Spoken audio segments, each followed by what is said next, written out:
morning. Welcome to Let's Get Growing Facebook Live. We're in the greenhouse again today, of course, because we've got tons of snow out there that is so wet and heavy. There's nothing much we can do. Going to look at a few different things today. We're at that point in the greenhouse where, our days are lengthening, sun is stronger, things are starting to really grow, coming out of dormancy. We're getting seeds started, we're getting cutting started. So there's lots going on now at this time of the year, and when we think about it, we're really, for Southern Ontario, we're 10 weeks from planting, maybe even a little less for perennials and hardier things, maybe even 6 weeks. So we got a lot going on at this time of the year. So I'm going to run down just a few things quickly. This amaryllis. When we did our amaryllis show back in, I think, November, and we talked about planting amaryllis, we potted this guy up, and he just sat there for the longest time. And then all of a sudden, he just started to grow. And now here it is, March, and he's just coming into full bloom this week. This is a newer variety called Barbados. It's pretty stunning, I have to say. So it was worth the wait. So I tried to just throw that one in there because it finally came around. Usually an amaryllis will bloom in about, 3 to 6 weeks from planting. This one took 3.5 months or so, maybe more. But it was well worth the wait. Pretty cool. We also picked up, because it is that time of the year, a couple of Easter cactus, but they're not quite open yet. So we're going to look, and we'll talk about these next week. We should have an open flower next week. So we'll talk about Easter cactus next week. But they're coming along, and they're in the stores now. We're going to talk about seeds transplanting.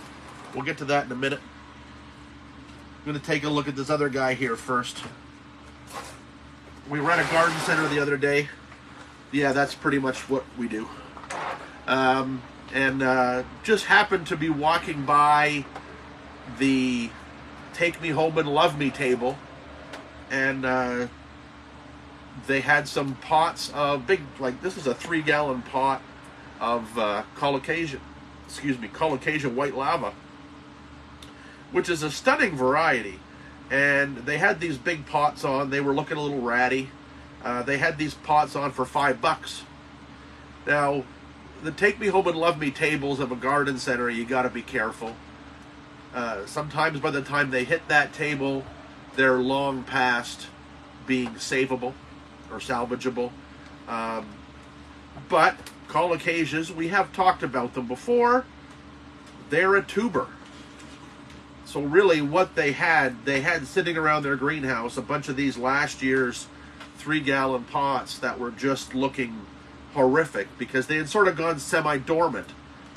And the Caucasians will do that. They don't make great house plants necessarily because they'll go through this stage. Then actually the funny thing is this plant is looking a lot better now than a week ago when I bought it for $5.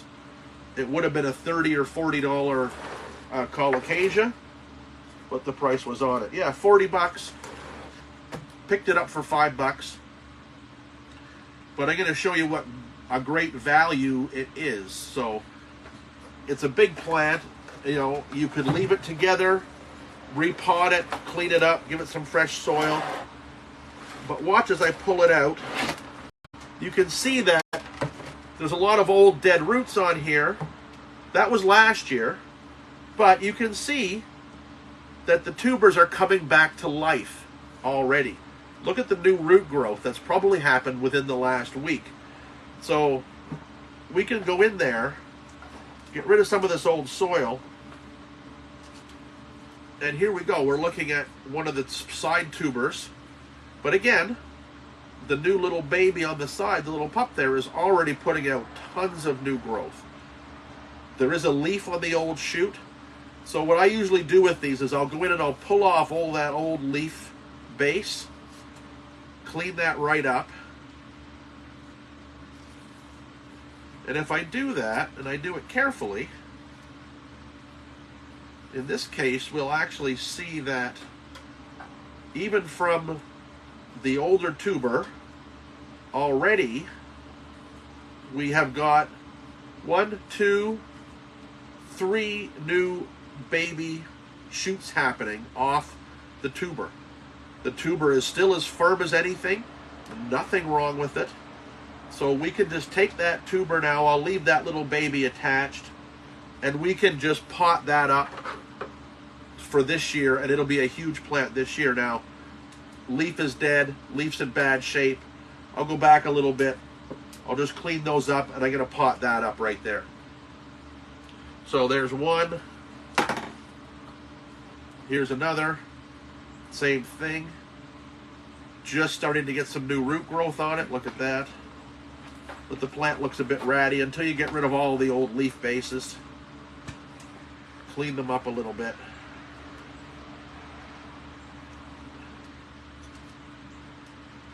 Then again, new shoots on the tuber already. So we'll take that and we can pot that one up. Going through, the soil is in there. It's old and mucky and gross. We really just want to get rid of that, clean that right off. I'm really not a big fan of the soil mix that this garden center uses, but they use it for everything indoors. So, you know, it works for them because they can manage everything in the same soil mix. Our soil mix is different. It's much better drainage than this one. But there's another decent sized pup. There's a little dually. They're small, but again, lots of new root growth, nothing wrong with them. We got the big one, the main one, that again is giving us lots of new root growth. Looks to be actually in pretty decent shape. So we can clean that up. I think I'll leave it all as one big clump for now, so it's a big plant for the garden this year. This will be 4 feet tall, 3 feet across by midsummer. It's a variety called white lava. The more mature leaves get this wonderful white streak down the middle that comes out through the veins, so it's a really good one.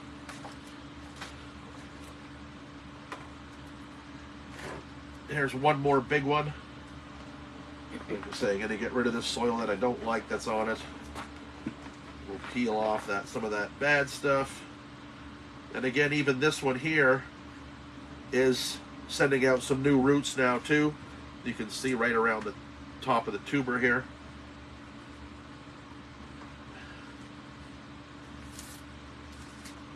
Clean that off just to make sure there's no little critters hiding in the folds of the old leaves. Again, it's got a new shoot coming. So there we go. 1, 2, 3, 4, 5, 6 good plants from our $5 discount bin call occasion. Not too bad. Not too bad. We'll get rid of all that soil that can go on the compost pile.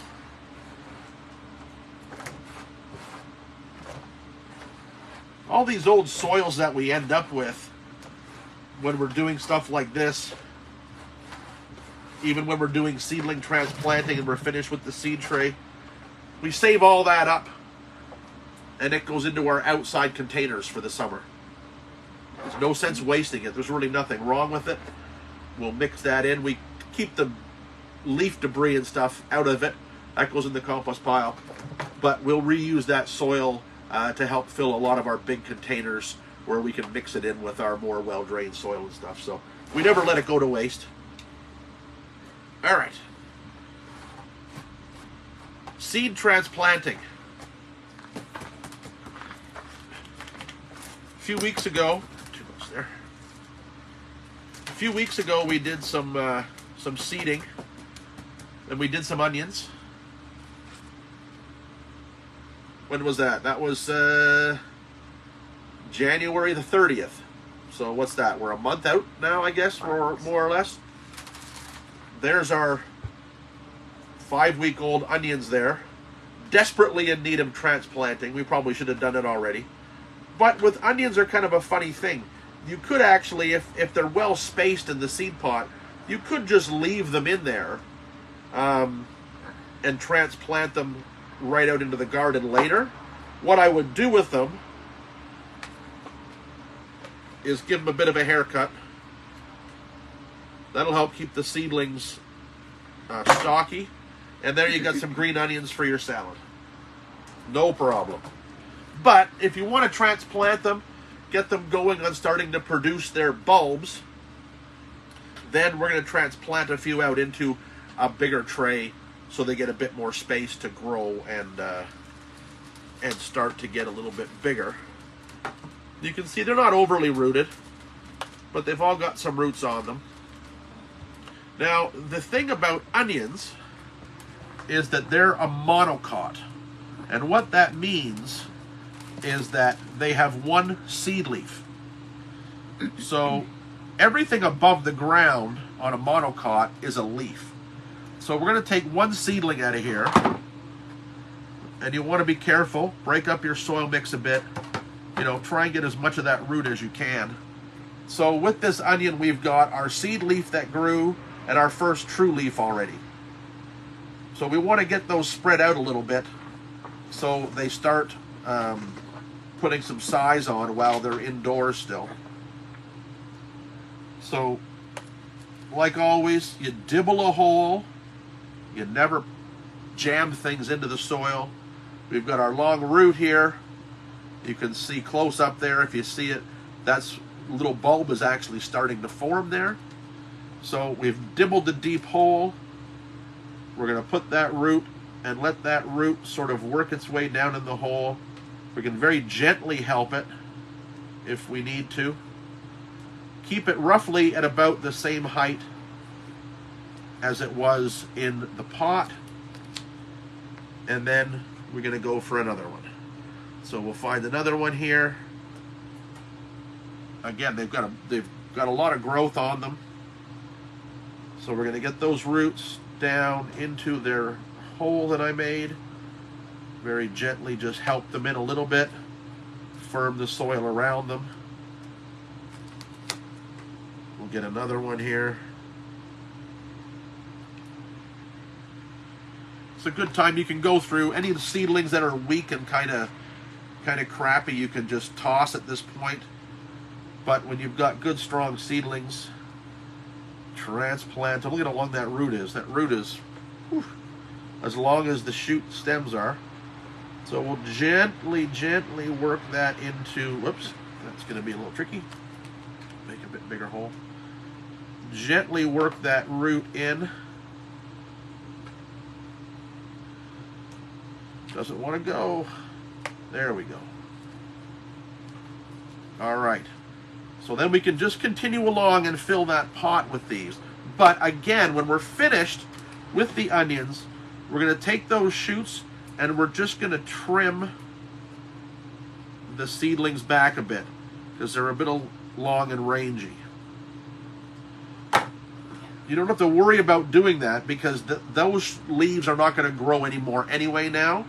The next leaf that comes out is going to be bigger and broader and taller, and you can keep them trimmed back until they're ready to go out into the garden.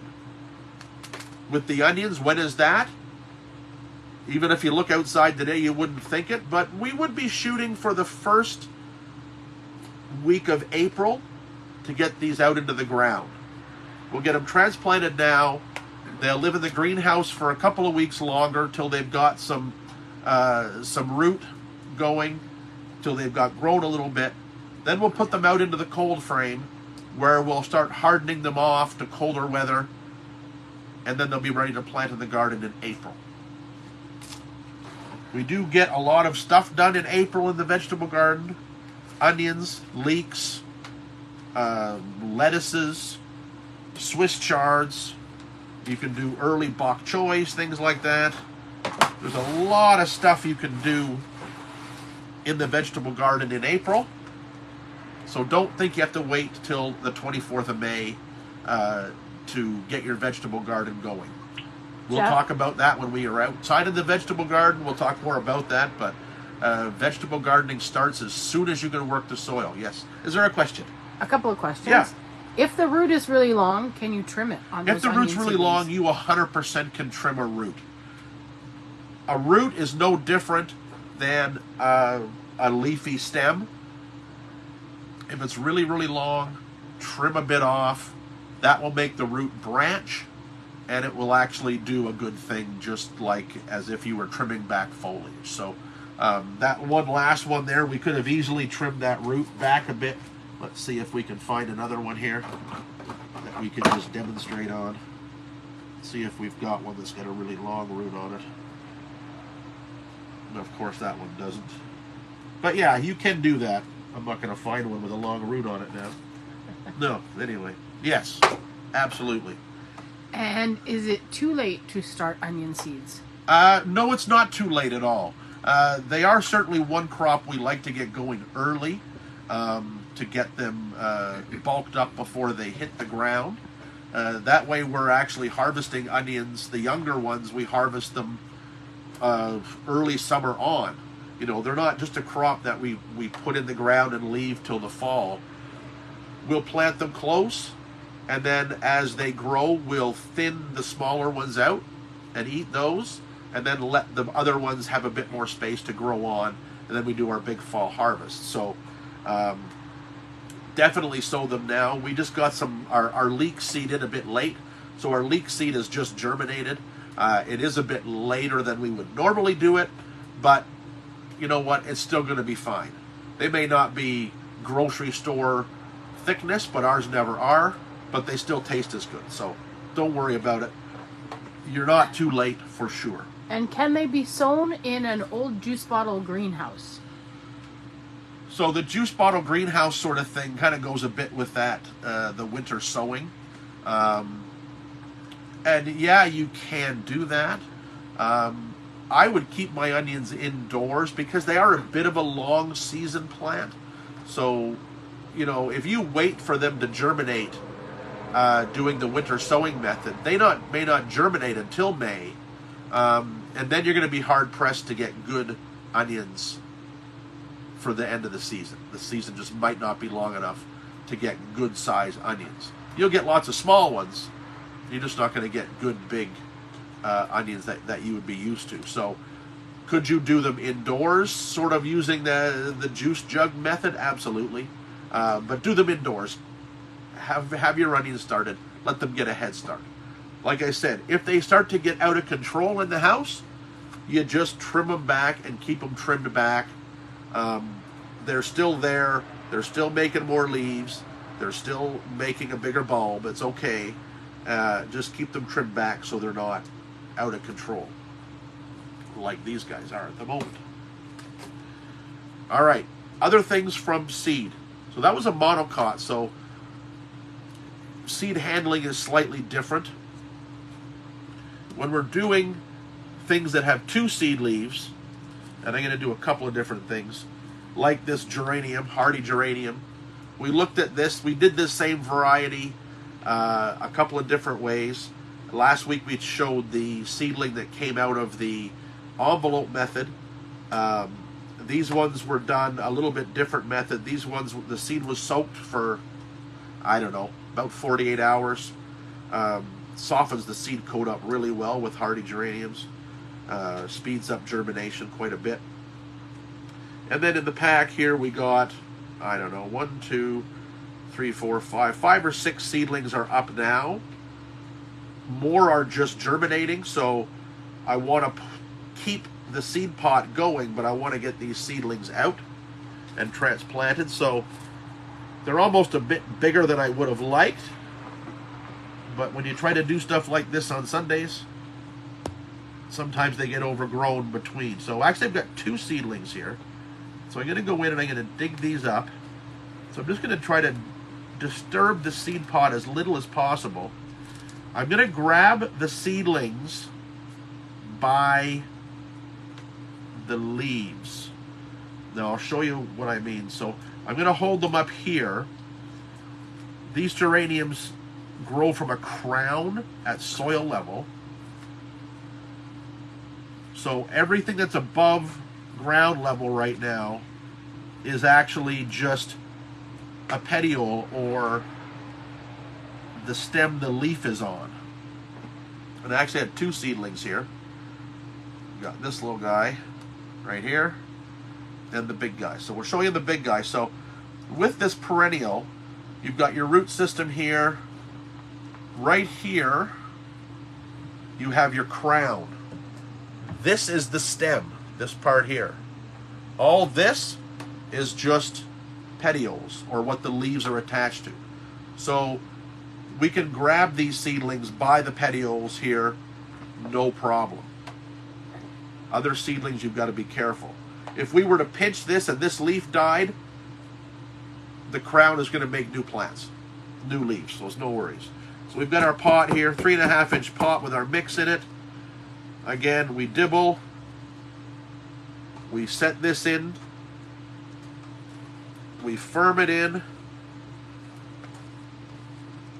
But we do not bury that stem piece. So the seedlings are a little floppy at the moment. So I can firm it in a little bit more maybe. The seedling's a little floppy at the moment, but the crown is right at soil level where it should be, and that's going to grow on really, really well and be perfect. Now, the other one, of course, is small but big enough to be transplanted. This is actually the size that I would transplant them at. That guy was a bit big. These guys are a little bit easier to manage. So I'll take my seed pot, firm that soil in a little bit more. Take my seed pot, dibble into the bottom of the crown. We transplant, we're good to go. A couple of months of growing like that, these guys could be big enough to put out into the garden this spring. Now, other plants, and I don't know if I can show it too well on this guy. This is the little calceolaria that we sowed the same time we did those onions. And they've gotten way overgrown. It's a minuscule seed, but once the plant gets going, they take off. So, yeah, these were done January 30th, so they should have been transplanted a long time ago. But let's have a look at them anyway. So you can see we've got a mass of roots there. Excess soil can come off. With a big group like this, I'm just going to go and break that in half. We'll look and see what we can find here in a seedling now. Some of these seedlings are really, really big and have stretched out terribly. But this is kind of what you might get when you're doing seeds in the house. It's really difficult to keep seeds from stretching indoors. So we'll have a look here at what we've got. So we've got our plant here. These were our seed leaves here. So when it germinated, these were the first two leaves that appeared. Then they started to grow, and you can see we've got this big long stretch of stem here. And then more leaves. So what do we do with this seedling? Now, you might want to say, well, I just want to bury it really deep to make the seedling stand up. But what you can't do is you shouldn't bury all this stem. You can bury the stem up to the seed leaves. So with this plant, we can dibble. We can put that seedling in up to the seed leaves, and then we can firm it in, and there we go. So there's the properly planted plant with the seed leaves right at soil level. With most plants, that's how you need to transplant them. Now, we're going to have a bit of a struggle with this one because we have all this growth here. But what we can do now is we can start manipulating the top of that seedling. So if we left this for a few days to get settled, we can see that it's growing, it's happy. We can then, on this quick growing plant, we can do a pinch. And we can actually just take that first little bit of growth out. What that's going to do is going to stop the upright growth. It's going to send out 2 shoots from here, and it might even send out a couple of shoots from where the seed leaves are. So it's going to make a much more manageable seedling.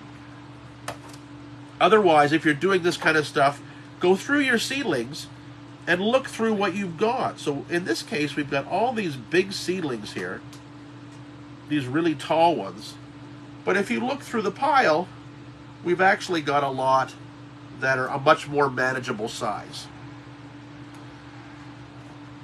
Now, when you've got these type of seedlings, you want to be careful about where you handle them.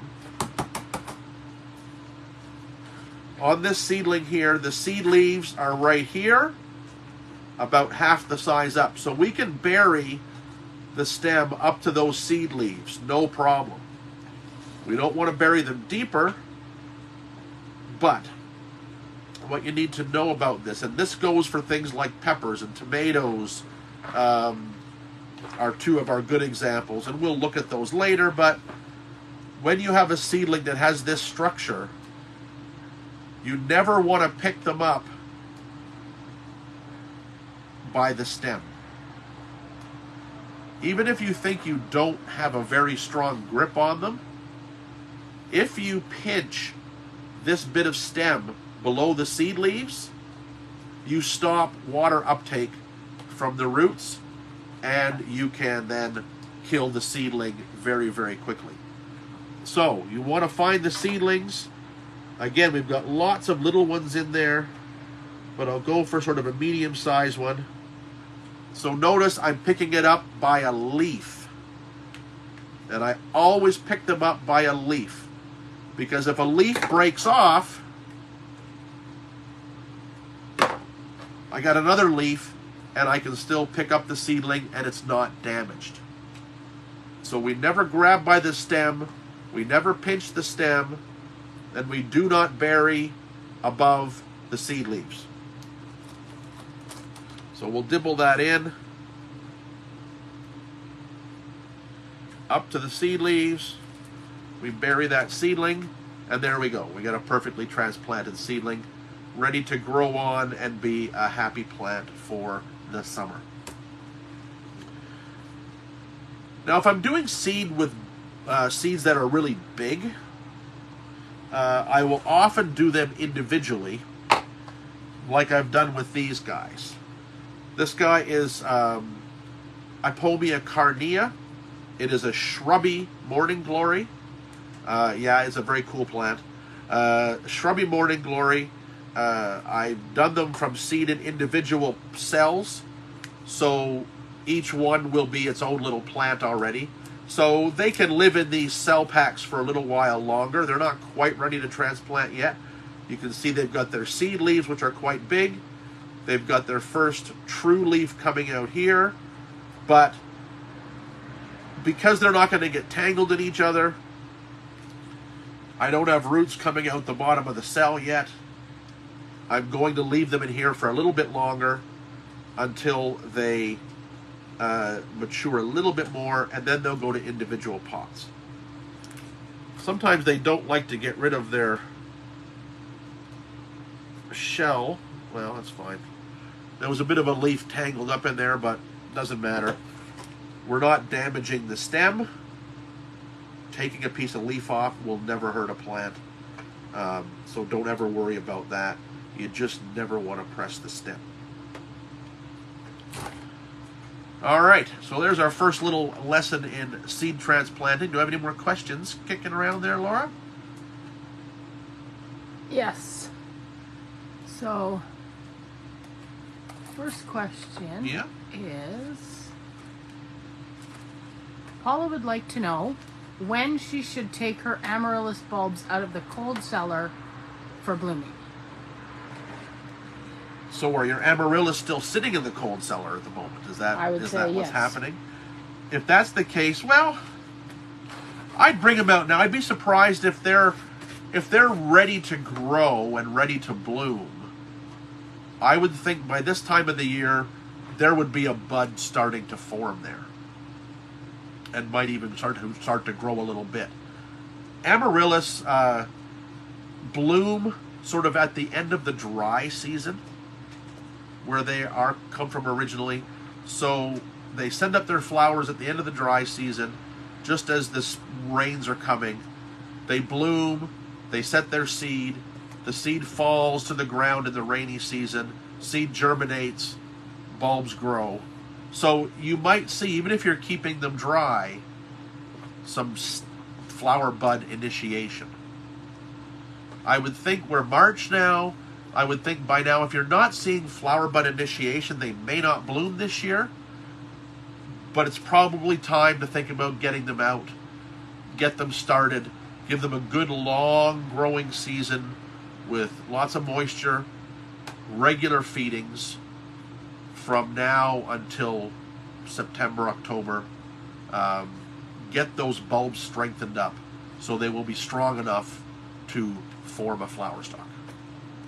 So Mary would like to know if she could plant coleus seeds directly into garden soil once it's warm enough outside, and how long would they take to grow into a plant. She found a bag of seeds that she collected last fall. So coleus seed is generally pretty quick growing once you get past that seedling stage. I would probably start, so we're looking right now, I would say we're about 10 weeks roughly from frost free. So if you're looking at seed packs or seed recommendations that say, you know, start your seed 4 to 6 weeks before your frost-free date, you'd be a little bit early in starting them. But anything that's 10 to 12 weeks before your frost-free date, that's what you want to get started now. I would put coleus into that group. They are warmth lovers. You're going to want to sow your coleus seed. You want to keep the soil room temperature or even a bit warmer. Seed should germinate in a couple of weeks. Takes another few weeks to get those seedlings really going. So yeah, I would be sowing my coleus seed now, so I have substantial plants to be putting out in 10 to 12 weeks. And then they can go right out. By that point, you'll have grown them, you'll have seeded them, you'll have transplanted them. They should be in a 3.5 inch pot by that point. And then they can go right out into the garden, wherever you've got, or into containers or whatever. So, yeah. Can you please repeat the name of the shrubby morning glory?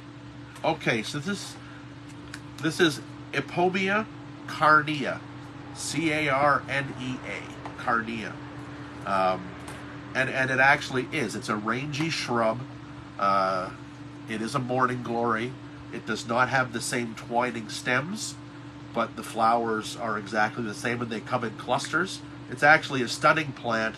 I was given a rooted cutting a number of years ago. I loved it. Managed to kill it. Found some seed. Got about a dozen seedlings growing now. So we'll have it in the garden. We may have a few available for sale come spring.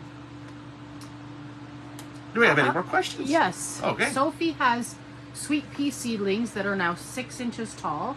Okay. Should they be pinched? Okay, so sweet peas now, if they're 6 inches tall, they've got the seed leaves that are there. They'll have a couple of sets of leaves. I would probably pinch the growing tip out at this point because you're going to want to get them bushier and fuller. You don't want one just spindly stem. So I'd say we're at about pinch time for the sweet pea seedlings. And boy, we might not even be too far from getting them outside into a cool spot in a cold frame and get them hardened off for planting in late April. Mary would like to know if it's safe to plant tomato plants and other vegetables in the same raised bed as several rose bushes. She has space in those to plant the veggies. Yeah, go ahead. Yeah. I think the one thing I would be careful of with something like tomatoes and peppers and that and roses is things like aphids kind of like them both. So you might want to just be aware. Your pest watch might need to be increased because of that. You've got a lot of aphid-loving plants together. But other than that, they'll grow together fine. The nice thing is you're going to feed your roses lots. Your tomatoes and peppers want to be fed regularly. So, yeah, they'd be probably pretty compatible that way. Just watch out for the little buggies. All right. And we're good to go? All right. Thank you very much for watching. Just a quick note, our England trip needs a couple of more people. It's a go for sure, but we got a couple of more seats we'd love to fill. One treat that we have confirmed in the last couple of weeks or so is our Great Dixter visit. We will have the garden to ourselves because we're going to have a barbecue dinner with Fergus Garrett, the head gardener there. We'll have a barbecue dinner with him and his staff after the garden closes. So for the evening, we will have Great Dixter all to ourselves, and you really can't beat that. Go to masonhousegardens.com, look at the garden tours there. There is still lots of time to join up. And that's it for us today. We'll see you next week on Let's Get Growing Facebook Live.